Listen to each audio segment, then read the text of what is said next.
Nós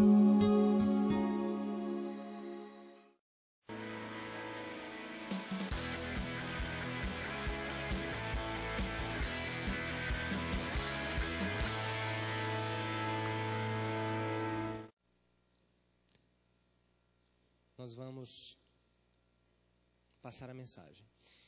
Eu quero fazer uma correção. O que está escrito Lucas no seu boletim não é Lucas, é João. Não é o Evangelho de Lucas, é o Evangelho de João. João capítulo 13, de 1 a 17. João 13, de 1 a 17. Todos acharam? João capítulo 13, a partir do versículo 1. Diz assim a palavra do Senhor. Olha que maravilha. Um pouco antes da Páscoa, da festa da Páscoa, sabendo Jesus que havia chegado o tempo em que deixaria esse mundo e iria para o Pai, tendo amado os seus que estavam no mundo, amou-os até o fim. Estava sendo servido o jantar e o diabo já havia induzido Judas Iscariotes, filho de Simão, a trair Jesus. Jesus sabia que o Pai havia colocado todas as coisas debaixo do seu poder e que viera de Deus e estava voltando para Deus. Assim, levantou-se da mesa, tirou sua capa, colocou uma toalha em volta da cintura. Depois disso, derramou água numa bacia e começou a lavar os pés dos seus discípulos, enxugando-os com a toalha que estava em sua cintura. Chegou-se a Simão Pedro, que lhe disse: Senhor, vais lavar os meus pés? Respondeu Jesus: Você não compreende agora o que eu estou fazendo. Mais tarde, porém, você entenderá. Disse Pedro: Nunca lavará os meus pés. Jesus respondeu: Se eu não os lavar, você não terá parte comigo. Respondeu Simão Pedro: Então, Senhor, não apenas os meus pés, mas também as minhas mãos, a minha cabeça. Respondeu Jesus: Quem já se banhou precisa apenas lavar os pés. Quem já se banhou precisa lavar apenas os pés. Todo o seu corpo está limpo. Vocês estão limpos, mas nem todos, pois ele sabia quem iria traí-lo, e por isso disse que nem todos estavam limpos. Quando terminou de lavar-lhes os pés, Jesus tornou a vestir sua capa, voltou ao seu lugar. Então lhes perguntou: Vocês entendem o que lhes fiz? Vocês me chamam mestre e senhor, e com razão, pois eu o sou. Pois bem, se eu, sendo o Senhor e mestre de vocês, lavei-lhes os pés, vocês também devem lavar os pés uns dos outros. Eu lhes dei o exemplo para que vocês façam como lhes fiz. Digo-lhes verdadeiramente que nenhum escravo é maior do que o seu Senhor, como também nenhum mensageiro é maior do que aquele que o enviou. Agora que vocês sabem essas coisas, felizes serão se as praticarem. Louvado seja o nome do Senhor. Amém? Gente, nós estamos aqui na campanha de Um Mês para Viver. Um desafio. Mais de 1000 livros foram adquiridos só aqui no Centro de Convenções, de pessoas que estão engajadas nesse projeto. Para você que está vindo pela primeira vez, ou você que ainda não entendeu, nós vamos passar um mês, essa é a segunda semana, temos mais 2 mensagens ainda, refletindo sobre a seguinte pergunta: e se eu só tivesse 30 dias para viver? Se eu tivesse apenas um mês para viver, o que é que eu faria da minha vida? Como eu gerenciaria minha vida? Com quem eu faria as pazes? O que eu deixaria de lado? O que eu agregaria à minha agenda diária? O que eu deixaria de fazer? Enfim, é uma pergunta maravilhosa. Alguns estão até com medo desse período, né? Eu fui presentear uma pessoa da família com esse livro. Quando ela olhou a contracapa: eu não vou mais ler, não. Gosto de morte, gosto de 30 dias, eu quero viver para pelo menos 30 anos. Na realidade, gente, aqui ninguém está querendo fazer nada para antecipar a vida, a morte de ninguém. A grande questão é que nós temos, nos ultimatos da vida, momentos de reflexão muito profundas. Ontem eu estava conversando com meu pai, e ele disse: Meu filho, você soube? Isso do que, pai? O filho de um dos meus amigos, de conclusão de curso de engenharia, em 1968, na Universidade Federal de Campina, na Politécnica de Campina Grande, na época era Politécnica, o filho dele estava no voo da Air France. Aí eu disse: Poxa, pai, nunca imaginei que pudesse ter alguma referência tão próxima da gente. Um amigo seu, e eles são muito próximos, porque 5 anos essa turma se reúne, é muito bonito. Formaram-se em 68, já vão fazer aí 40 anos, né, de formados, e ainda assim se veem sempre. E meu pai me disse, pois é, o filho dele estava naquele avião. Eu fiquei pensando, poxa pai, eu não disse a meu pai, mas eu disse, poderia ter sido eu. Ou poderia ter sido qualquer um de nós. De fato, a vida é muito curta. E nós precisamos refletir sobre ela muito rapidamente, porque ela é curta. E a pergunta é, o que é que eu faria se eu tivesse 30 dias para viver? Como eu viveria nesses dias? Vimos na semana passada que eu preciso viver apaixonadamente, eu preciso ser apaixonado pela vida, eu preciso fazer coisas loucas, sabe? No sentido bom da palavra, eu preciso aproveitar o meu tempo com coisas que realmente interessam, que edificam. Mas Jesus, como aquele que mais intensamente viveu a vida, mesmo sabendo que ia morrer. Gente, esse texto que nós lemos aconteceu em uma quinta-feira à noite. Na outra noite, no outro dia, Jesus estaria sendo crucificado. Foi um dia antes de acontecer a crucificação. Mas ele, sabendo de tudo aquilo, ele amou de maneira intensa os seus apóstolos. Ele transpirou o seu amor pelos seus apóstolos. Isso é muito maravilhoso. É o convite que Deus nos faz a viver como ele viveu. Amar intensamente é o desafio dessa mensagem de hoje. E eu fiquei pensando, o que é o amor? O amor seria um sentimento? É claro que não. Muita gente acha que amar é sentir alguma coisa. Que amar é aquilo que dá friozinho na barriga. Que amar é aquilo que dá frio no espinhaço. Sabe? Aquilo que dá, sabe? Não, amar não é isso. Amar não é um sentimento. E eu vou dizer por quê. Sentimentos são transitórios. O amor é permanente. Sentimento é transitório. Você pode estar namorando com alguém e sentir uma paixão. Ah, eu estou apaixonado por ele. Um ano depois você dizer, não estou mais apaixonado. Você pode olhar para mim e dizer, eu estou com raiva de você hoje. E daqui uma semana dizer, eu não estou mais com raiva de você. É transitório. Você pode dizer assim, poxa, como essa casa é legal, me faz sentir bem. Quando começar as goteiras do próximo inverno, você vai dizer, como essa casa não presta. Estou doido para sair daqui. Não é verdade? Sentimento é transitório. Ele entra e sai dentro da nossa mente, dentro do nosso coração. E ele vai construindo a história da nossa vida. Mas amor não é assim. Amor não é um sentimento. Amor é um estado. Amor é uma percepção. Amor é algo que nos conduz a viver de uma maneira tal. Não que nos conduz a sentir algo assim ou assado. De fato, o amor de Deus não é um sentimento. Porque os sentimentos, eles variam de acordo com o meio ambiente onde eles estão inseridos. Você pode dizer assim, poxa, como eu gosto daquele professor é muito bom. Até que ele coloque uma nota baixa em você ou que ele lhe trate mal na sala de aula. Então, aquela impressão, aquele carinho, aquele sentimento inicial pode ser mudado, transformado para algo danoso dentro de você. Mas o amor não é assim. É por isso que o apóstolo Paulo, está aí na introdução do seu texto, aí no seu boletim, o apóstolo Paulo diz que o amor de Deus em nós não é egoísta. Antes, é bondoso, não inveja, não se vangloria, não se orgulha, não maltrata, não busca seus próprios interesses. Não se ira facilmente, não guarda rancor. O amor não se alegra com a injustiça, mas se alegra com a verdade. Tudo sofre, tudo crê, tudo espera, tudo suporta, porque o amor nunca perece. Repita essa frase comigo. O amor nunca perece. Vamos dar um sinônimo para isso. O amor jamais acaba. Vamos repetir? O amor jamais acaba. Não acaba porque ele não é um sentimento. Ele é uma realidade, ele é um estado de espírito. É um estado de vida. É uma decisão que une mente, que une espírito, que une intelecto, que une emoções. Mas o amor é algo permanente. É um estado, é uma decisão, é um posicionamento diante da vida. Isso é que é amor. E é sobre esse amor que nós precisamos aprender hoje. Porque se nós tivéssemos 30 dias para viver, como nós amaríamos aqueles que estão ao nosso redor? Como nós amaríamos mais o nosso cônjuge? E aí vamos mais longe hoje. Como amar os nossos próprios inimigos? Como amar aqueles que nos perseguem? Gente, a expressão do amor é como uma escalada de uma montanha. A convivência.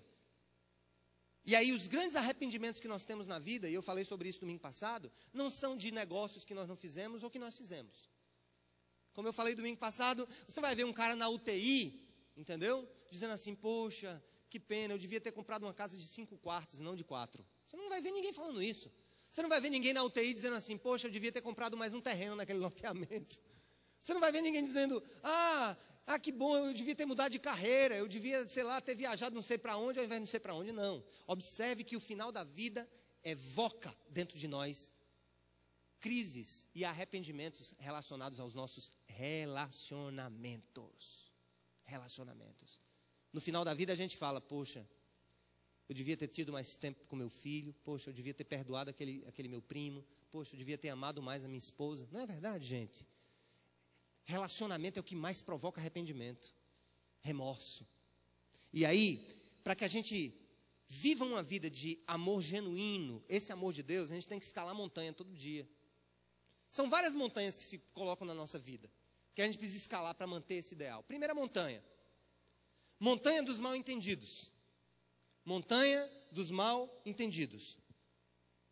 Complete se quiser. Montanha dos mal entendidos. Que montanha é essa? Uma das coisas que estragam os nossos relacionamentos são os mal entendidos. Quantas pessoas deixaram de ser amigas por causa de mal entendidos? Quantas pessoas deixaram de conviver com as outras por causa de mal entendidos?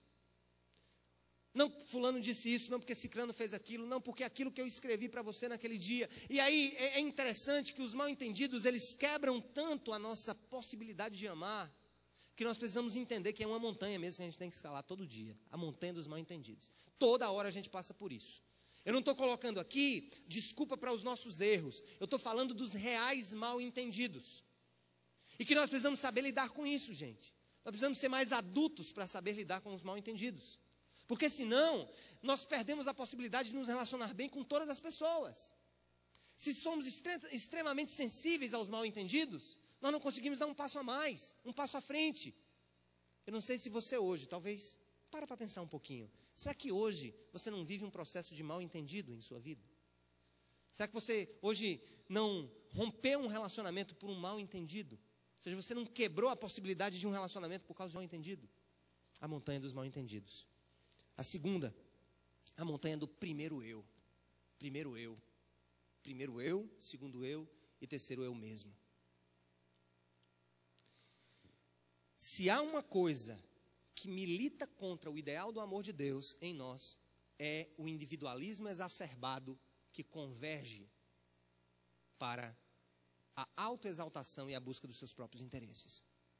É interessante que hoje muitas pessoas se relacionam com outras com objetivos pessoais. Primeiro eu. Eu vou me relacionar com aquela pessoa porque aquele relacionamento vai trazer para mim um benefício. Primeiro eu. Primeiro eu. E isso está presente na vida dos nossos filhos desde pequeno. Quem tem filho aqui entre 5 e 12 anos? Levanta a mão. Vocês nunca passaram por um problema que eu passo, eu tenho certeza. Quando você tem mais de um filho, para saber a briga de quem vai na janela ou quem vai na frente. Vocês não passam por isso, né? Não, primeiro eu escolho. Eu vou na janela, pai, eu vou na janela. Não, eu quero também. Então você já sai de casa, assim, estressado com a montanha do primeiro eu. Nós estamos fazendo isso toda hora. Primeiro eu. Eu cheguei num casamento, gente, eu fui para um casamento, eu fiquei de boca aberta. Eu esperei uma fila para comer, uma fila muito massa. Cheguei já no fim, aquela fila massa. Que depois você diz assim, poxa, que massa eu estar aqui nessa fila para esperar essa comida. Quando eu estou chegando, quando eu vou pegar o prato, aparece uma cristã, não sei de onde que aquela mulher apareceu. Ela simplesmente, ela veio de onde estava, ela interpôs-se na minha frente e pegou um prato. E aquela fila atrás de mim.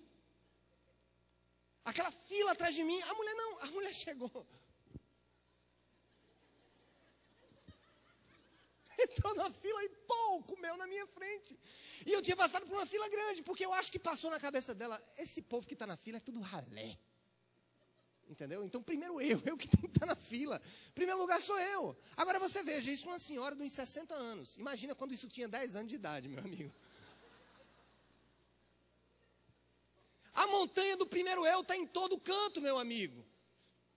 Em todo canto. Você chega na mesa para comer, aí você já olha para onde? Está lá a galinha. A família se reúne, você olha para a galinha ali, já vou ali.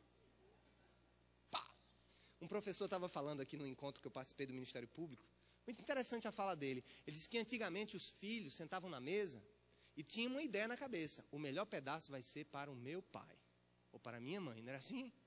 Ninguém mexe. Hoje o pai chega a soltar o pescoço e os pés da galinha. Por quê? Porque nós somos criados na síndrome do primeiro eu. Primeiro eu. O chocolate da caixa, garoto, o primeiro é o meu amigo. É ali, eu tenho que escolher. Entendeu? Não quer nem saber se você quer também. Não quer nem saber se você... A síndrome do primeiro eu. Eu tenho um problema. Eu não vou dizer que é um problema, é uma circunstância, né?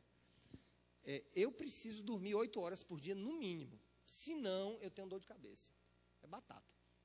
Tem gente que dorme 4 horas, levanta pulando, né? Para uma Olimpíada. Eu nunca vi. 4 horas de sono, o cara está em pé. Eu preciso de 8 para dormir. E lá estabeleceu-se uma regra, mais ou menos lá em casa. Como minha esposa não precisa dormir tanto quanto eu, é que às 6h30 da manhã ela levanta e vai deixar os meninos na escola, né? Então você imagina nessa época de frio, hein? Com aqueles tentáculos lhe prendendo na cama, tudo aquilo. E um desses dias eu percebi, não, tudo bem, para ela isso não é um grande desafio, porque ela sabe que eu preciso dormir mais e ela não precisa dormir tanto, ela se satisfaz com menos. Mas um certo dia desse eu a vi cansada e eu estava muito cansado também. E aí, o que foi que eu fiz? Eu olhei para ela e disse, não, hoje eu vou deixar, viu, meu amor? Fique dormindo aí, tá certo? Então eu lá fui naquela esperança de tomar um cafezinho de 500 e 500 metros, né, para matar o sono. Fui lá todo malamanhado, coloquei um óculos na cara e fui deixar os meninos na escola cedo. Aí quando cheguei, ela acordou, ela estava acordada. Aí eu pensei, eu que podia estar dormindo, né? Essa hora. Mas o que é que veio na minha mente naquele momento? Ela estava cansada e naquele momento eu precisei pensar também nela. O primeiro eu cedeu ao você é importante. Vocês estão entendendo, gente? Isso, olha, se todo mundo aplicar o posicionamento contrário à montanha do primeiro eu, os relacionamentos seriam melhores. Muito melhores. Muito melhores mesmo. Então vamos lá. Primeira montanha que eu tenho que escalar para manter o amor intenso. Montanha dos mal entendidos. Segundo, a montanha do primeiro eu. Terceiro, a montanha dos erros e pecados. Quero falar sobre isso. Montanha dos erros e pecados. Se mal entendido é algo que acontece sem a participação de nenhuma parte no processo de ruptura do relacionamento, ou com um amigo, ou com um tio, ou com um filho, ou com o marido, o pecado e o erro, sim, são destrutivos. Quando nós pecamos, nós trazemos para aquela realidade uma destruição relacional. E nós temos que entender que essa montanha precisa estar sempre sendo escalada. Como é que eu escalo a montanha dos erros e pecados? É estando pronto a reconhecer os meus erros e a pedir perdão todo o tempo. E mais, a também perdoar. Olha, hoje nós vivemos um processo muito complicado. Porque para muitos essa montanha não existe. Porque para muitos esse erro não existe. Isso é uma coisa muito... Isso vem da criança, gente. É interessante, eu passei por uma situação engraçada com a minha filha. Nós passamos, a mais nova. Não sei nem se ela está aí. Ela tem 7 anos. Ela tem 6 anos. Aí ela vai para a escola. Aí ela mesmo conduz a volta. Pai, pergunta como foi a nota de comportamento de todo mundo. Aí eu começo do mais velho. Pai, não tem mais isso não. Já estou no ensino fundamental 2. A do meio diz, não, eu fui A. Bom comportamento. E você, Débora? Eu fui B. Fui B. Mas por quê você foi B? Então ela tem sempre uma história para contar. Papai, eu não sei, papai, porque eu fui B. Eu não sei porque a tia me deu B hoje. E aí o tempo foi passando, aí fizemos um desafio. Eu digo, Débora, vai ser assim. Você vai ter que ter 5 A's seguidos para eu lhe dar de volta aquele brinquedo que eu tomei, porque você anda tirando muito B. Tá combinado? Beleza, pai. E aí, 5 dias, 5 A's, feliz da vida, recebeu de volta. E aí a mãe dela foi buscá-la, Tamara foi buscá-la na escola, e ela teve B, depois da série de 5 A's. Eu acho que ela relaxou. Você não sabe o que foi que ela disse. Ela chegou à sala, na mesa do almoço, e disse, eu já sei qual é a explicação, mamãe. Todas as vezes que pai vai me buscar, eu tiro A, e quando a senhora vai me buscar, é B. Vocês estão entendendo a moral da história? Neguinho quer arrumar uma desculpa para tudo. Digo, você deixa de conversa sua cabrita, que você vai apanhar. Que negócio é esse? É isso mesmo, sim, pai. Quando amanhã vai me buscar, é B. Quando você vai me buscar, é A. Vamos buscar amanhã, vai ver se eu não tiro A.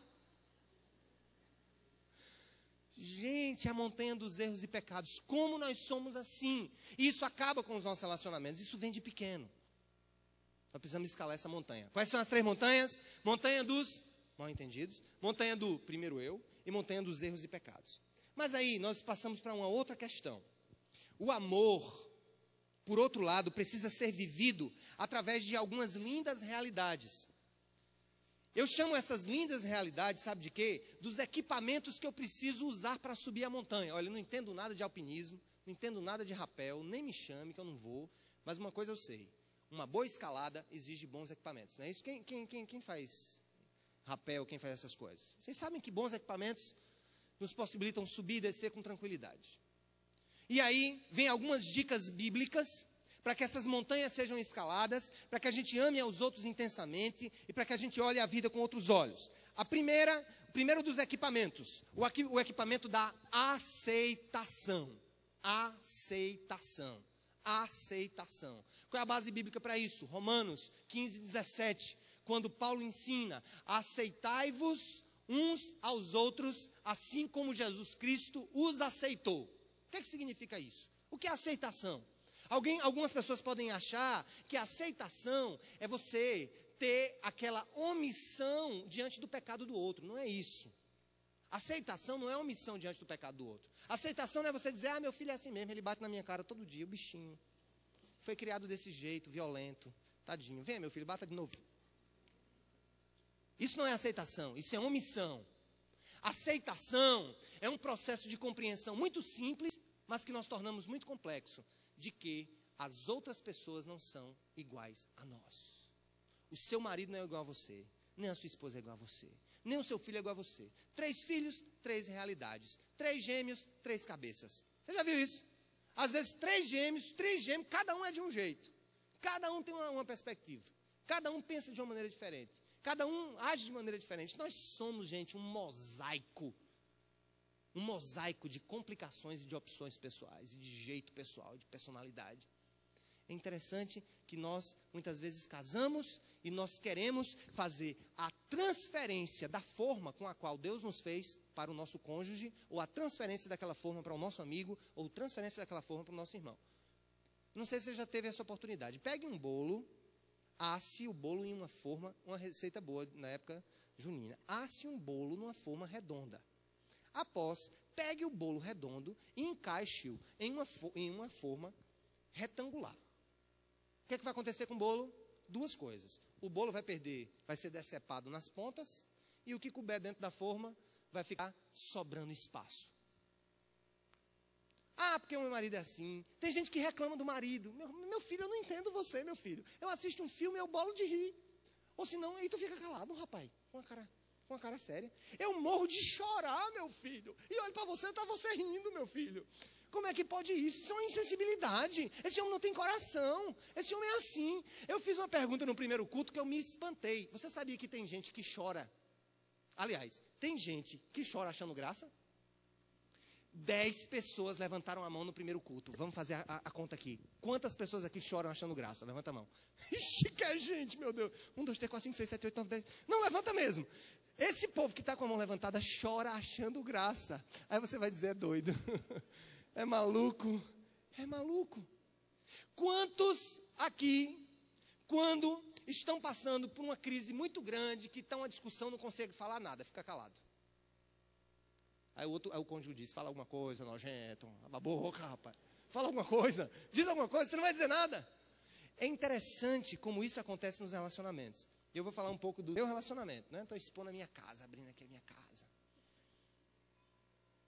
E Samara, minha esposa, é toda certinha, com as coisinhas, tudo guardadinho. E eu sou todo estabanado, entendeu? Sapato num canto, meia no outro, cueca no outro, entendeu? É bagunça geral. Então, ela passou 10 anos brigando comigo.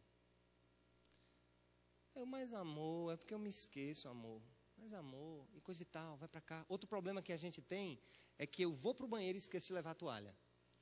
Isso quando é 1 vez, 2 vezes, 3 vezes. Mas quando acontece a vida toda, um dia ela estourou comigo. Um dia eu fui pro banheiro e disse: amor, oi, tô aqui no banheiro. Sim, o que é? A toalha. Essa mulher entrou um bicho dentro do banheiro, meu amigo. Eu disse: vai me comer, vai me matar agora. E ela é organizadinha demais. Chega da agonia. Entendeu? Cadê aquele negócio que eu botei não sei aonde, está a hora, debaixo não sei de quê. Eu sei lá. Como é que tá isso? Nós somos diferentes demais. E o casamento, o relacionamento com amigo, com primo, com pai, com filho, onde a gente vive para mudar o outro, a gente estraga a possibilidade de amar intensamente.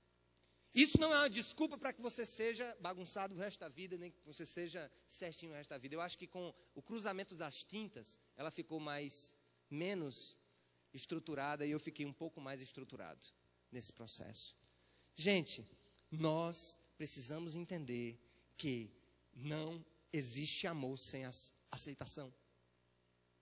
Olha como Jesus nos aceitou de maneiras diferentes. Cada um com sua doidice, cada um com sua mania, cada um com seu jeito, cada um com seu estilo de louvor.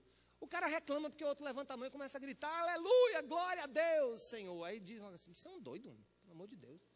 Aí o que grita olha para o outro que está ali. Diz assim, homem frio, meu Deus, coração frio. E ainda diz assim, manda fogo, Jeová, queima para ver se ele... E outra coisa, se puder dar um chute na perna assim, vai, louva, caba frio danado. Você já notou que a gente é assim? Agora, o que é que acontece? Nós vivemos em um ambiente de aceitação. Aqui na Cidade Viva a gente canta música lenta, música rápida, brinca disso, brinca daquilo. No domingo de manhã teve coral. Enfim, essa aceitação das diferenças que compõe o mosaico do amor genuíno. Quando nós não vivemos assim, o amor é uma utopia, tá certo? Então vamos lá. Primeira arma, primeira máquina, aceitação. Primeiro equipamento para escalar essas montanhas, aceitação. Romanos 15, 7. Segundo, ações de amor. Tais como ações de amor. Primeira ação de amor, consideração. Filipenses 2, 4. Diz lá, cada um cuide não apenas dos seus interesses, mas dos interesses dos outros. Consideração. Se você não vive para buscar os interesses da pessoa com quem você convive, você não a ama. Se você convive com pessoas de maneira utilitarista, porque aquelas pessoas podem lhe dar alguma coisa que é do seu interesse, isso não é amor. Amor existe quando eu olho para o meu amigo, quando eu olho para o meu vizinho, com as pessoas com quem me relaciono e penso nela, eu considero aquilo que é importante para ela. E eu luto para que aquilo aconteça. Eu luto para fazer aquilo. Isso é consideração. Segundo ato, além da consideração, cooperação. Cooperação. Não existe amor sem cooperação. O que é cooperação? É quando nós unimos as forças em direção a objetivos comuns. Eu faço algo, você faz algo. É assim que a gente constrói o casamento. É assim que a gente constrói relacionamentos. Olha, eu vou dizer uma coisa. Eu tenho visualizado relacionamentos doentes. Doentes. De pessoas que não são cooperadoras uma da outra. Se abraçam, são amigos, entre aspas. Mas muitas vezes há um só que é o burro de carga naquele relacionamento. É aquela pessoa que tem que se preocupar com tudo do outro, que tem que estar sempre considerando as suas vontades, que tem que estar sempre fazendo o que o outro quer. Isso não é cooperação. Muitos não entendem que os relacionamentos são posicionamentos que nós temos no mesmo time. No mesmo time, gente. Às vezes nós pensamos que entramos nos relacionamentos para, de alguma maneira, militar contra o outro, lutar contra o outro. Quem é que vai ganhar? Quem é que dá mais? Quem é que vai receber mais dividendos desse relacionamento? Isso não é cooperação. Cooperação é quando a gente de fato une esforços para fazer as coisas acontecerem. A terceira ação de amor que você precisa ter, comprometimento. Comprometimento. O que é comprometimento? Comprometimento é você olhar para o outro e no seu relacionamento, você colocar como realidade, não o que vocês estão vivendo hoje, mas o compromisso que vocês firmaram para onde vocês querem chegar. Comprometimento. Comprometimento é você olhar para outra pessoa e dizer assim, nós vamos caminhar, porque eu tenho um compromisso contigo, tenho um compromisso com a nossa história, tenho um compromisso com a nossa família, tenho um compromisso com a nossa comunidade, nós vamos estar juntos, jogando no mesmo time, sabe, às vezes se bicando, às vezes se beijando, mas o nosso comprometimento é maior do que as nossas desavenças. Antes, quando eu vi um casal em crise, ou quando você começa a conversar com pessoas que estão vivendo crises relacionais, Qual é a tendência primeira? Presta atenção. Você vai se fixar no problema, não é isso que está acontecendo? Aí você fica no meio. Já viu briga de marido e mulher e acaba no meio? Meu amigo, novela. Você não sei o quê, você não sei o quê. Você fica feito jogo de tênis, né? Assim. Você não sei o quê, você não sei o quê, você não sei o quê. Mas ele faz isso, ele faz aquilo, ele faz isso, ele faz aquilo, ele faz isso, ele faz aquilo. Não dá, porque ele me trata assim, não dá, porque o nosso casamento acabou e tal, tal, tal, tal. Antes eu ficava tentando resolver o problema como problema. Hoje eu entendi que a melhor maneira de você unir duas pessoas é mostrar para elas os objetivos comuns que elas traçaram no passado como um comprometimento um com o outro. Peraí, me diga uma coisa. Quando vocês se conheceram, qual era o objetivo que estava em mente? Que comprometimento estava em mente? Não, nós estávamos juntos, porque nós queríamos chegar em tal lugar, nós queríamos fazer isso, porque nós prometemos que viveríamos um para o outro. Esse é o comprometimento. É algo que você não se descola dele. Pode chover canivete no meio do caminho, mas é o comprometimento que faz com que as coisas tenham cola. E aí, gente, eu tenho duas histórias muito bonitas para contar para vocês. Uma é de um técnico de beisebol, de um time americano, que ele foi conhecido por sua honradez, conhecido por ser um cara honesto, por jogar limpo, por estar sempre dizendo aos jogadores, olha, não bata no outro, ou seja, jogue limpo, não maltrate o inimigo, ou seja, trate bem, respeite o concorrente, respeite o time adversário. E ele foi conhecido por sua ética em campo, por sua ética fora de campo e principalmente por sua ética dentro de casa contra o marido. Um marido super devotado, um marido super dedicado aos filhos. E ele tinha uma,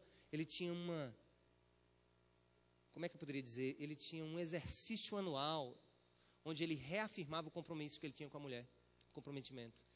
E aí todo dia 21 do mês 3 de cada ano, ele escrevia uma carta e dizia, através dessa carta, eu quero reafirmar o meu compromisso contigo, coisa e tal, para reafirmar o quanto você é importante para mim, o quanto eu amo você, o compromisso que nós fizemos de estar juntos, estar aqui, de nos respeitarmos, estar aqui, tal, tal. E a esposa pegava, colocava aquela carta dentro de um recipiente e pegava aquele recipiente, aquela caixinha, guardava debaixo da cama, do seu colchão, no lugar que ela dormia. E aí, conta-se que aos 80 anos de idade, esse técnico, chegou aquele dia, ele escreveu de novo a carta, ele fez de novo a carta, colocou, isso é um comprometimento, é um compromisso que eu tenho contigo, pela pessoa que você foi na minha vida, pela importância na minha vida. E a diferença é que já fazia 14 anos que a mulher dele tinha falecido. E ele chegava e colocava essa carta na mesma caixinha desta feita debaixo do travesseiro dela, não idealizando que ela estaria ouvindo, ou que ela estaria se comunicando com ela, mas dizendo assim, como foi belo o compromisso que eu tive contigo. E eu peço a Deus que um dia eu tenha a oportunidade de vê-lo de novo na eternidade. Sabe o que é isso? Comprometimento, compromisso. Uma outra história de um homem que teve o mal de Alzheimer, e aquilo foi evoluindo até o ponto dele precisar ficar internado no hospital. E todos os dias a esposa dele ia, visitava, abraçava, fazia carinho, dizia que amava, dizia o quanto era importante. Depois de vários meses, o enfermeiro chegou para ela e disse, minha senhora, tire uma dúvida minha, a senhora sabe que o seu marido não entende nada que a senhora fala, a senhora sabe disso? Sei. A senhora sabe que ele não sabe quem é e quem é a senhora? Sei. Eu sei tudo isso, mas eu quero dizer uma coisa. Talvez ele não saiba mais quem eu sou, mas eu sei quem ele é. Eu sei quem ele é. Eu sei da nossa história. Eu tenho um compromisso com esse homem. Vocês entendem? Isso precisa ser a tônica dos nossos relacionamentos. Comprometimento. Montanha dos mal-entendidos, do primeiro eu, dos erros, que devem ser escaladas com aceitação, com ações de amor, consideração, cooperação e comprometimento. Mas, finalmente, com a capacidade de perdoarmos um ao outro. Capacidade de perdoarmos precisa ser muito intensa dentro de nós. A capacidade de perdão é diretamente proporcional à intensidade do verdadeiro amor. Quem não perdoa não ama. Quem não perdoa não sabe o que é amar. Quem não perdoa vive o sentimento do amor condicionado pelas circunstâncias, e não o estado de ser incondicionado, incondicional e alimentado pelo próprio Deus. É muito fácil a gente amar quem nos ama, é muito fácil a gente apoiar quem nos apoia e ajudar quem nos ajuda. Mas Jesus, em sua expressão, nesse texto que nós lemos, ele nos dá algumas dicas de como amar integralmente envolve atitudes e não conceitos. Escute, amar integralmente envolve atitudes e não conceitos. Primeira coisa que nós vemos no texto que nós lemos lá em João 13, já nos levando ao final dessa mensagem, é que nós precisamos amar de maneira perfeita. É o primeiro ponto final. Amar de maneira perfeita. No versículo 1 é dito: Jesus os amou até o fim, incondicionalmente, perfeitamente, totalmente, dedicadamente, de corpo, alma, coração e espírito. Jesus amou os seus apóstolos. Amou até as últimas circunstâncias da vida dele, sabendo que ia morrer. Segunda coisa, para se viver uma vida intensa e digna, nós precisamos aprender a amar os nossos inimigos. Amar os inimigos. Que coisa terrível. Não me peça isso, isso é um desafio muito louco. No versículo 2 está dito que, estava sendo servido o jantar e o diabo havia induzido Judas, filho de Simão, a trair Jesus. Ou seja, Jesus já sabia de tudo. Ele estava com o inimigo do lado dele. Ele estava comendo com o seu inimigo. Ele estava comendo com alguém que poucas horas depois iria entregá-lo para ser julgado e morto. Um homem que ele havia escolhido para andar com ele, que andou com ele 3 anos e meio, um homem que teve a oportunidade de ver as coisas mais lindas. Olha, eu vou dizer, os apóstolos foram muito privilegiados, porque viram o que viram. E nós ainda nos alegramos que no futuro, um dia veremos tudo face a face. Mas aqueles homens viram coisas incríveis acontecerem. Judas também. E ele teve a capacidade de amar os inimigos. A terceira coisa é que amar resulta em amar buscando os interesses dos outros. Foi o que Jesus fez. No versículo 3, ele diz: Jesus sabia que o Pai havia colocado todas as coisas debaixo do seu poder, e que viera de Deus e estava voltando para Deus. Jesus sabia de tudo. Ele era o soberano encarnado, o Deus vivo no meio de nós, sabendo da sua vinda, da sua obra e do seu futuro. Ele sabia que ia ser glorificado. Ele sabia que era o Senhor do universo. Ele sabia quem Judas era e ele sabia quem ele era. Ele sabia quem ele era e ele conhecia os seus apóstolos. Mas naquele momento, tudo que Jesus não fez foi defender os seus próprios interesses. Reflita sobre isso. Jesus não, em nenhum momento ali, refletiu sobre os seus interesses pessoais, mas os interesses dos outros. É interessante, gente, que se você observar a retratação da paixão de Cristo por Mel Gibson, no filme A Paixão de Cristo, um filme muito cruento, um filme difícil de assistir, inclusive censurado para menores de 18 anos. Tão fortes são as cenas daquele filme. E há uma cena que me chama muita atenção, que é no início do filme. O filme começa no Getsemane. O filme começa diferente de todos os outros. Começa já no momento da agonia de Jesus, depois dessa ceia, depois do capítulo 13 ter acontecido. Já é no momento que ele sai com os apóstolos e ele vai para um jardim e ele vai passar uma noite de vigília colocando a vida diante de Deus. Sabe o que aconteceu ali? Ele começou a passar por uma agonia muito profunda e a sua humanidade falou também alto, porque ele era 100% humano. Suas dores, aflições, angústias, incertezas, a dor de tudo que estava sendo posto sobre ele como responsável. Gente, eu não sei o que é que se passa com você. Não sei se você já teve a oportunidade de ser injuriado ou de receber a culpa de outra pessoa. Você já teve essa oportunidade? Como é que você se sente? Receber sobre você algo que não é seu. Você já teve essa experiência? É doloroso, né? Quando a gente recebe sobre nós o que é nosso, é mais fácil de lidar. Mas quando a gente recebe sobre nós o que não é nosso, é muito difícil, é muito mais doloroso. Era o que Jesus estava passando. Ele estava recebendo toda a condenação da humanidade sobre ele naquele momento. E o Mel Gibson, ele retrata, aquilo não é dito, aquilo não está dito no Evangelho, mas aquilo aconteceu de fato, porque o próprio diabo usou Pedro para tentar demovê-lo da ideia de ir à cruz, quando Pedro disse, você não vai, Senhor, você não precisa passar por isso. E tantos outros momentos que ele passou em que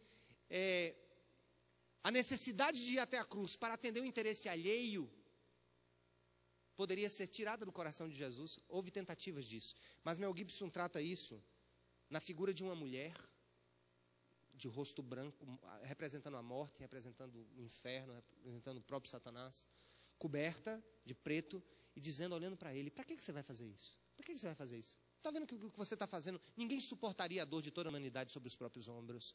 E aí Jesus, dando ouvido a isso, ele começa a clamar, Pai, Pai, Pai. E ela perguntava, quem é teu pai? Quem é teu pai? Quem é teu pai? Quem é o seu pai? E é na hora que Jesus entra no clímax da quebra do interesse pessoal pelo interesse dos outros. É quando ele, no momento de toda essa dor, transpirando gotículas de sangue, ele diz, Pai, se possível, afasta de mim esse cálice. Ali estava em jogo o quê? O interesse dele, humano, livrar-se daquilo. Mas que não seja feita a minha vontade, mas a tua vontade seja feita. Ou seja, o interesse alheio no amor genuíno tomou conta do coração dele. Gente, a gente não sabe o que é amar quando a gente só busca os nossos interesses. Ponto 4. Nós precisamos também amar através do serviço. Capítulo 4, versículo 4 e 5. Jesus tira a sua capa, coloca uma toalha na cintura, pega uma bacia, começa a lavar os pés dos seus discípulos, inclusive de Judas. E aí quando Pedro perguntou, o que é isso? O Senhor vai lavar meu pé? Não quero não, é eu que tenho que lavar o seu. E Jesus disse, Pedro, se você não deixar eu lavar seu pé, meu filho, você não tem parte comigo. Foi o que ele quis dizer com isso. Se você não entender o que eu estou fazendo, você nunca entenderá o que é amar. Não existe amor genuíno sem serviço. Gente, repita essa frase. Não existe amor genuíno sem serviço ao outro. Não existe. Não existe. Amor e serviço são duas realidades. O serviço é a face revelada do amor. Se o amor não é revelado no serviço, o amor não é amor. É um sentimento. O amor revela-se no servir ao outro. Essa semana eu recebi um e-mail que mexeu muito comigo emocionalmente. Uma pessoa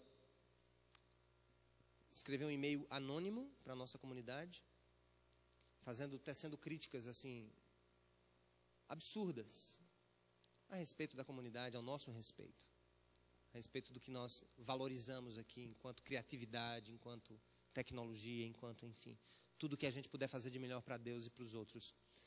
E essa pessoa não se identificou. E eu mandei um e-mail e disse, querido, obrigado pelo seu educadíssimo e-mail. Gostaria muito de conversar com você e saber quem de fato você é. Porque, desse modo, nós estaremos sendo cristãos. Ele retornou o e-mail, a capa do e-mail foi perdão. Bem grande. Pastor, me perdoe pelo que eu disse, não sei o quê. Eu não vou fazer mais isso. Mas eu não concordo com isso e com aquilo, mas eu não vou fazer mais isso, coisa e tal. Mas eu não vou dizer quem eu sou, porque eu tenho medo de me encontrar com você no corredor da igreja. E aí eu mandei um terceiro e-mail, um segundo e-mail meu, que era o quarto da série, né? Disse, querido, recebo o seu pedido de perdão, mas lhe reafirmo biblicamente que você continua fora do projeto de Deus. O anonimato não pertence ao projeto de Deus. Se você quer servir a mim, se quiser servir a essa comunidade, você precisa ter coragem de dizer quem você é. E aí ele escreveu o quinto e-mail da série e disse, não vou me identificar. Eu amo demais o Senhor e amo demais a minha igreja. E estou dentro do projeto de Deus. Aí eu mandei o último e-mail da série. Disse, meu querido, lhe reafirmo, onde há a omissão, não há o amor. Se você diz que nos ama, mostre quem você é e ajude-nos a construir, junto com você, o futuro da comunidade. Queridos, não venha falar de amor se o seu amor é omisso, anônimo, cabisbaixo, amputado, medroso. A Bíblia diz que o perfeito amor lança fora todo medo. Quando a gente ama de verdade, a gente não tem medo de ser excluído, a gente não tem medo de ser mal entendido, porque o amor de Deus é louco para os padrões do mundo. E é esse amor que Ele nos convida a viver. Amém, gente? É esse amor que Deus nos convida a viver. E eu quero encerrar você abrindo um texto para você entender a dimensão do amor de Deus. Esse amor completo que Ele nos convida a viver nesses dias. Mateus capítulo 26, 47. Enquanto o grupo se prepara para subir, nós já vamos ver aqui Mateus capítulo 26, palavras de Jesus para Judas nos últimos momentos da sua agonia no Getsemane. 26, 47. Mateus 26, versículo 47. Diz assim a palavra de Deus. Primeiro evangelho, primeiro livro do Novo Testamento. Capítulo 26, versículo 47. Enquanto ele ainda falava, chegou Judas, um dos 12. Com ele estava uma grande multidão armada de espadas e varas, enviada pelos chefes dos sacerdotes e líderes religiosos do povo. O traidor havia combinado um sinal com eles, dizendo-lhes: aquele a quem eu saudar com um beijo é ele, prendam-no. Dirigindo-se imediatamente a Jesus, Judas disse, olha as palavras de Judas: salve, mestre, e o beijou. E Jesus perguntou: amigo, o que o traz? Concentre-se nessa frase do Senhor. Amigo, o que o traz? Há um princípio por trás dessa frase de Jesus que é encantador. Ele sabia quem era Judas. Ele sabia que Judas ia traí-lo. Mas o amor que ele teve por Judas não foi mudado em razão de Judas ser o traidor. No final das contas, amor não é a resposta para alguém que nos ama. Amor é um sinal vital da nossa vida para a vida dos outros, tendo a convicção que nem sempre esse sinal voltará para nós. Amor é transferir de nós para os outros todo o poder restaurador e redentor do amor divino, tendo a convicção de que talvez aquele a quem nós amamos não nos amará do mesmo jeito.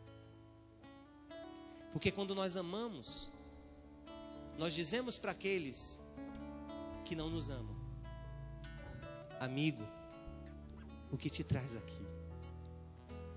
Amigo, o que vieste fazer aqui, Judas? Gente, isso é muito maravilhoso. Se vocês não entenderem, se eu não entender que o amor de Deus, ele não é muitas vezes uma via de mão dupla. Pelo contrário, às vezes o amor que Deus quer que nós amemos é uma via de mão única. No final de tudo, talvez o nosso ego diga: do que valeu tanto amor?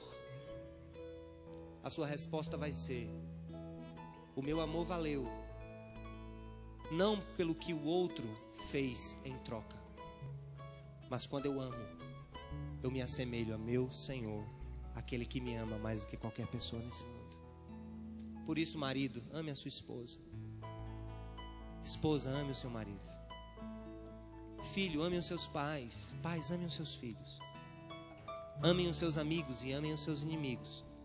Porque quem não ama assim, não